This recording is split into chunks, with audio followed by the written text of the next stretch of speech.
మా పార్టీ మన రాష్ట్రాన్ని ఎంత సమర్థవంతంగా పరిపాలించింది మీ అందరికీ తెలుసు. రాబోయే ఎన్నికల్లో మా పార్టీని గెలిపించి వచ్చే 5 సంవత్సరాలు మీ అందరికీ సేవ చేసే భాగ్యాన్ని మాకు కల్పిస్తారని ఆశిస్తున్నాం.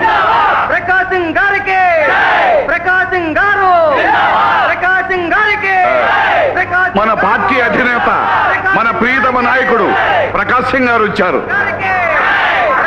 రండి రండి రండి.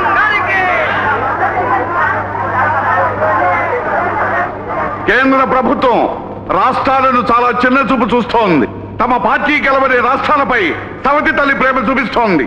అందుకని కేంద్ర ప్రభుత్వానికి రాష్ట్రాలపై అధికారం ఉండకూడదు. మన రాష్ట్రం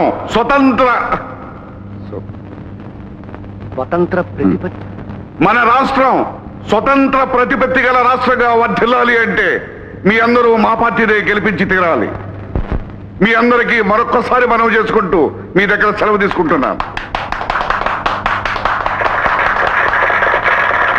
ప్రజలందరికీ నా వందనాలు. ఇప్పుడు సత్యమూర్తి గారు అర్థరహితంగా బాధ్యతారహితంగా మాట్లాడినందుకు ప్రజలందరూ మన్నించాలి. ఆయన చెప్పింది వ్యక్తిగతమైన అభిప్రాయమే గాని పార్టీ సిద్ధాంతం మాత్రం కాదు.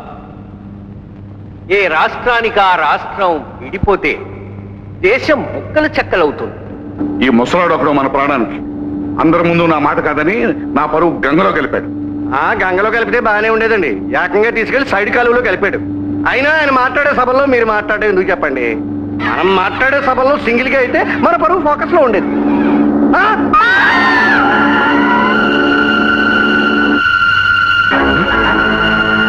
ఇది ఎక్కడ గొడవ? నా కాళ్ళు చేతులు ఆటం లేదు. కంగారు పడి గుండెపోటు తెచ్చుకోకండి. ఇన్స్పెక్టర్, ఏ గొడవ జరగకుండా చూడు, ఏం చేయాలో చెయ్యి. అలాగే సార్, ఈ కేసు నేను చూసుకుంటాను. డ్రైవర్ని కాను వదిలేసి మీరు వెళ్ళండి.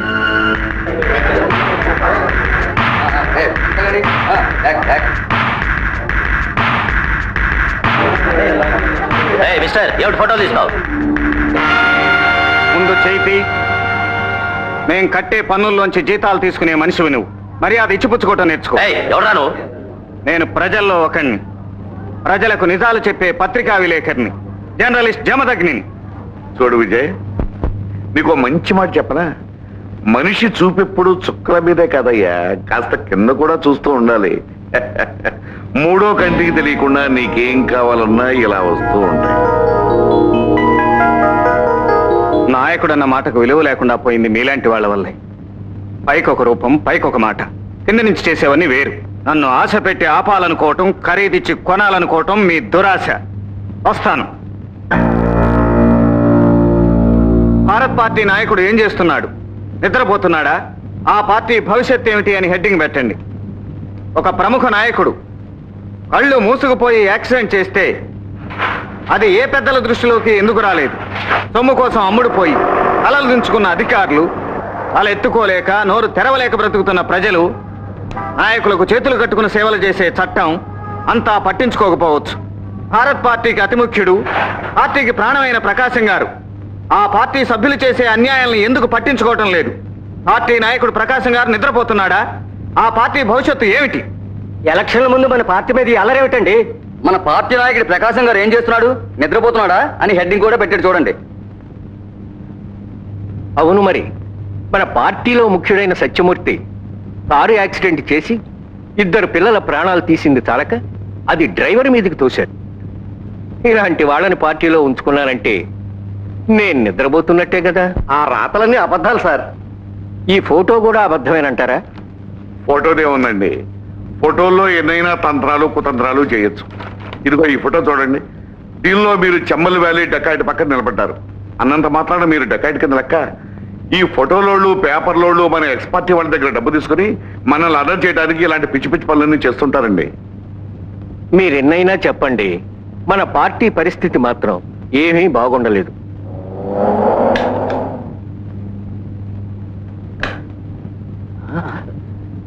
Good morning sir. అయ్యా, మన పార్టీ టికెట్ మీద నిలబడ్డ ప్రతి అడ్డగాడిదా గెలిచేటట్టున్నాడు. మీరు తప్ప. అంటే ఏమిటయ్యా, గాడి కంటే మనం తీసిపోయామనే? అది ప్రజల అభిప్రాయం అండి. అందుకే కొత్త బాడు నిలబడ్డ నియోజకవర్గంలో కూడా ఆ ప్రకాశం గారి పలుకుబడి కారణంగానే మన పార్టీ బలంగా ఉంది. తమ నియోజకవర్గంలో తమ పేరు చెప్తే ప్రజలు అసహించుకుంటున్నారండి. అయితే ఇప్పుడు ఏం చేయాలంటావు? ఒక 6 లక్షలు మనకు కావాలండి, ఓట్లు కొనేస్తాను. 6 లక్షలు ఎందుకయ్యా? జనం గొర్రెల మందులు, వాళ్ళ సంగతి నాకు బాగా తెలుసు. ప్రతి ఓట్ల ముందు ఒక సారాసిసా గుద్దు, అదే మనకు ఓట్లు గుద్దుతుంది.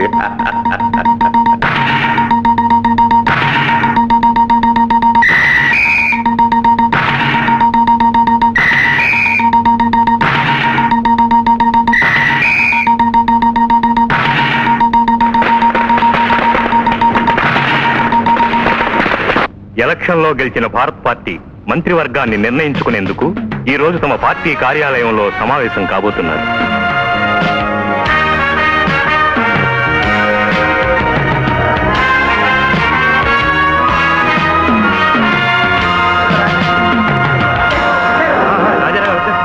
పేదలపాలిట పెన్నిధి రాజారావు గారికి, నిస్వార్థ సేవకుడు రాజారావు, పేదలపాలిట పెన్నిధి రాజారావు గారు, పేదలపాలిట రాజారావు గారికి, నిస్వార్థ సేవకుడు రాజారావు, ప్రజాబంధు సాంబశివరావు గారికి, పొడుగు వర్గాల అన్నదాత ప్రజాబంధు సాంబశివరావు గారు, ప్రజాబంధు సాంబశివరావు గారికి, పొడుగు వర్గాల అన్నదాత ప్రజాబంధు సాంబశివరావు గారు.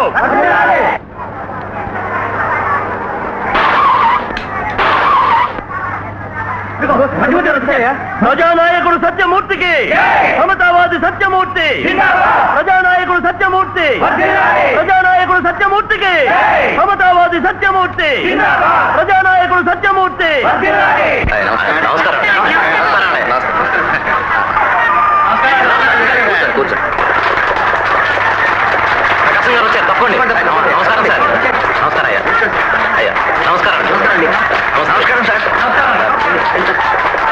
నమస్కారం సార్.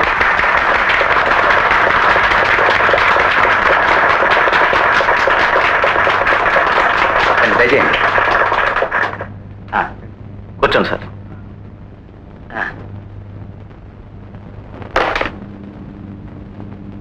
ఏర్పాటు చేయబోయే మంత్రిమండలి గురించి మీరెంతగానో ఎదురు చూస్తున్నారని నాకు తెలుసు.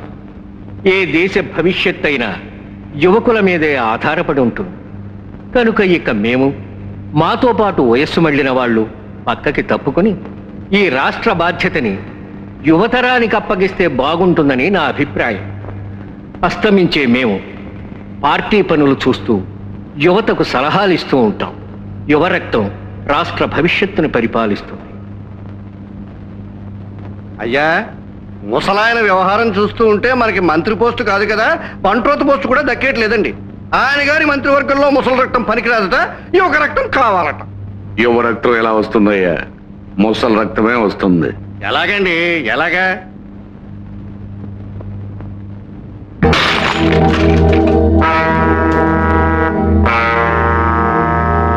కనుక ఈ జాబితాను గవర్నర్ గారి అనుమతితో ప్రజల మధ్య బయట పెడతాను.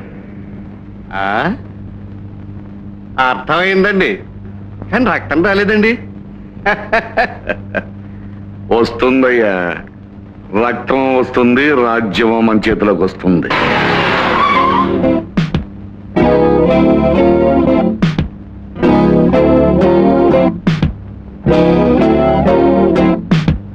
చాలా ఏళ్లుగా నువ్వు పార్టీ వ్యవసాయంలో నమ్మకంగా పనిచేస్తున్న విషయం నాకు సత్యమూర్తి గారికి బాగా తెలుసు. మన ప్రకాశం గారి పద్ధతులు ఎలా ఉంటున్నాయో నీకు బాగా అర్థమయ్యే ఉంటుంది.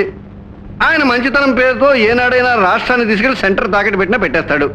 మరి ఇలాంటి సందర్భాల్లో పార్టీని, దేశాన్ని కాపాడవలసిన బాధ్యత నీలాంటి కుర్రాళ్ళ మీద ఉందయ్యా. అంతే కదయ్యా, నువ్వు పోషించవలసిన తల్లి, పెళ్లి చేయవలసిన చెల్లి నీ ఇంట్లో ఉన్నారు. వాళ్ళ మంచి చెడ్డలు చూడవలసిన బాధ్యత నీది. అంచేత దేశం కంటే ముందు నీ సంసారం ముఖ్యం.